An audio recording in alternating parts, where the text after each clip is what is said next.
Hey guys, it's Elias. Welcome back to the channel. If you guys are new here and you like car stuff like I do, be sure to hit that button below to subscribe for more car content. Now today, we're going to be doing the news segment. Now I haven't done the news in quite a long time. Really that's because nothing really interesting has been going on, in my opinion, of course. You know, there's a bunch of truck stuff and other stuff that I'm not really too interested in, so I didn't really cover it until more recently, and we'll get into it. If you click down here for the title of the video, you know what it is already. Before we get to that though, I want to talk about some channel news. So the Type R, our Type R, the Flying Godzo Type R, is going to be heading off to its first ever autocross this Saturday, April 14th, in the middle of Pennsylvania somewhere. I believe it's Lyncoming Mall, Pennsylvania. It's going to be awesome time. We're going to be running in the D stock, so Class D street or stock class, so basically it's unmodified. I'm going to be running actually with the factory tires. I could run better tires in it, but I might as well just, you know what, just try it out on the autocross with the stock factory tires, give you guys a baseline on how it feels like, and see where it goes from there.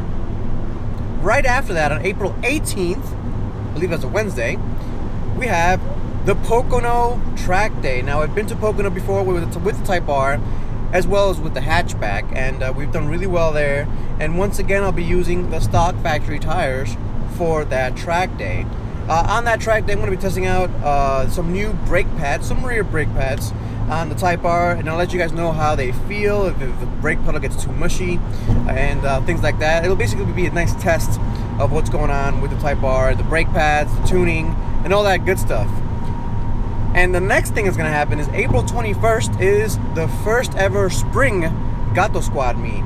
So if you haven't been to the Gato Squad meet, we had our first ever fall Gato Squad meet back in November, and it was rainy, it was nasty, but a lot of people showed up. We had a great time, so I expect to see you there. If you can make it, it'll be awesome. It'll be April 21st at 2 p.m. I'll flash the information right here so you guys get a good look at it. And if you follow me on Instagram and or Facebook, you'll be able to see that information posted all the time. If you don't follow me on there yet, go ahead and follow me on those, because I post up times and schedules and things like that I'm doing regularly on there. Alright guys, on to the news. First thing I want to talk about is, of course, the new 2019, or the refreshed 2019 Mazda Miata, or the Mazda MX-5. And normally it wouldn't really catch my eye. I love the Miata, I love what it stands for, I love how it is, but I just always felt it's a little bit underpowered for my tastes. The power to weight ratio has never been that great. The ND Miata, the current generation Miata, is actually really good in terms of power to weight ratio, but at the end of the day, it's still only 155 horsepower. While the 2019 Miata is going to be offering about 181 horsepower and 151 foot-pounds of torque.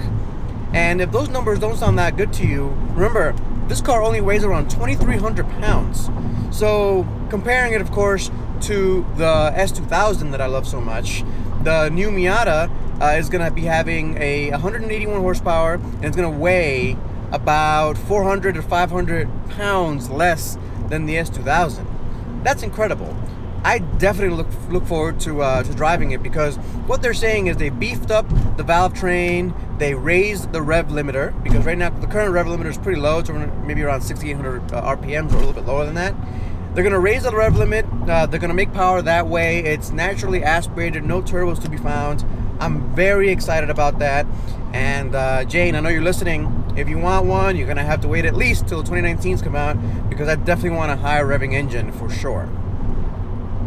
Alright, the next bit of news is, of course, the refreshed as well 2019 Chevy Camaro. Now, I normally don't really cover you know, muscle cars and things like that, but I have been taking a look at the 2017 Mustang Shelby GT350s. I love that high revving V8s.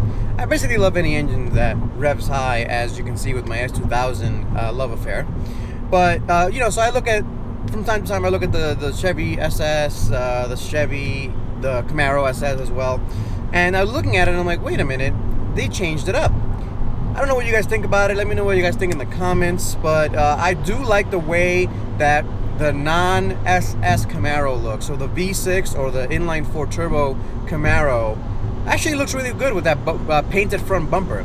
Now when they black out the front bumper, It just looks a little bit weird. I'm not a big fan of it. I'm sure if I see it on the street, I'll get used to it and I'll start liking it again. But I do prefer it to have a painted bumper. Not sure why they did that. They should probably have the painted bumper for the SS and blacked out bumper for the V6 or the inline 4 turbos configuration. That's just my thinking anyway. And again, let me know what you guys think in the comments. Now the next thing I want to talk to you guys about is, of course, the 2018 Honda Accord. It's been all over the news. People are surprised, and you know they're kind of panicking a little bit. The 2018 Honda Accord is not selling as well as it should be, and people are saying that it's the end of the sedan. The sedan's lifespan is over. Everyone wants SUVs. Everyone wants crossovers, and to a point, yes, that's true. People do prefer crossovers. They want that, you know, higher feeling, and you know, there's just people are kind of accustomed now to, oh, I have a family, I have to have a crossover. Well, I for one am one of the people that say, well, you don't really need that. And I think the sedan for a small family of 4, let's say, I think a Honda Accord does just fine. Now let's get to the reason why it's not quite selling as good as it's supposed to be selling.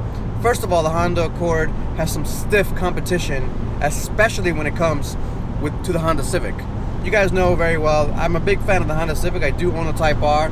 I owned the Civic Hatchback Sport beforehand. I think, you know, we all know that the Civic actually is the best-selling non-truck in America since last year. And that's for good reason. I actually made a video on this. I'll post it up here. And it's a great car. And that's a very, very tough competition to go against, especially when you're sharing dealership floor. So you look at a Civic hatchback, and then you look at a let's say a Honda Accord, and if you don't really care too much about the luxurious feeling, the more comfortable feeling that comes from the Accord, you're probably gonna go with the Civic and save yourself around 10 grand. That's a huge amount of savings. Anyway, so not just from the Civic, but the Toyota and every other brand that's out there has a sedan. And unfortunately for the Accord, even Toyota is putting incentives. So the manufacturer is sending incentives to the dealer, putting money on the hood, as they call it, and selling the cars at a lower price than MSRP. Honda, because they are Honda, they really don't like doing that. They really only do that usually around the last year or two of the life cycle of a car, and the life cycle usually spans 4 to 6 years depending on the model. So the new Accord just came out, so they are not going to put any incentives down, and that's actually kind of hurting their sales, but it's something that they actually have pride about. I have spoken to them at the New York Auto Show, and yeah, they say that, yeah, while it's not selling as well as we hoped and expected, we're actually pretty happy with what we're doing. We're not going to give incentives. We don't need to give incentives, and I agree. It's an amazing car. If you haven't driven one, if you're in the market for a sedan, you should go and drive one. It's really awesome. I mean, I think the best bargain sedan that they sell is the Accord Sport with the 2.0T. Love that car. I've been trying to get my hands on one from Honda of Hackettstown to review it. Unfortunately, they keep selling out as soon as they get it.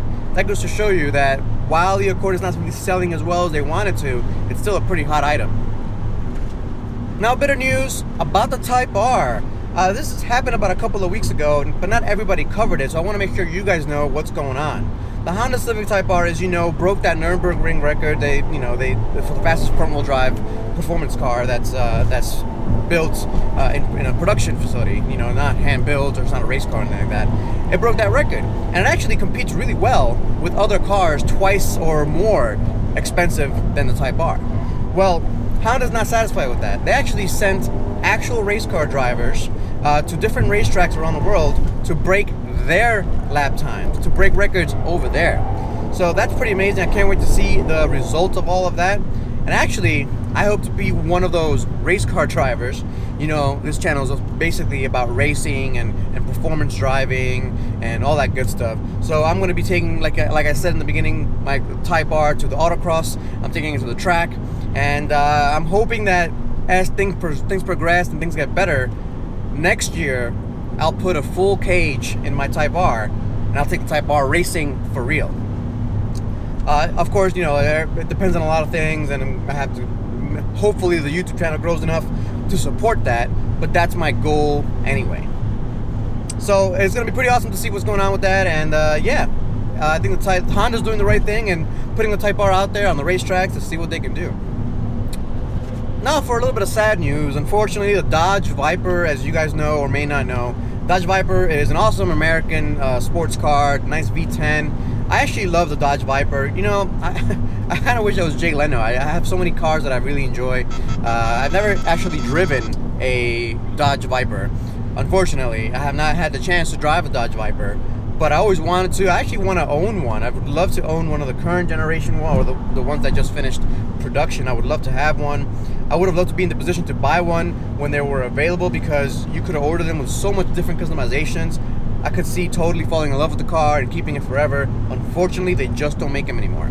So, what's happening now is they stopped making the Viper, and all the hopes that I had, at least, of somebody buying up the factory, retooling it, and building some more is going down the drain, because FCA, or Fiat, the parent company of Chrysler, has decided to use that Viper factory as a museum now. So they're going to put a whole bunch of museum cars, not just Vipers, not just Dodges. There's going to be Fiats in there. There's going to be other Chrysler products going in there. So any hopes of people or somebody buying that up to build more Vipers has pretty much been dashed, and that's some pretty sad news, at least for me personally. I really do like the way the Viper looks and sounds and goes.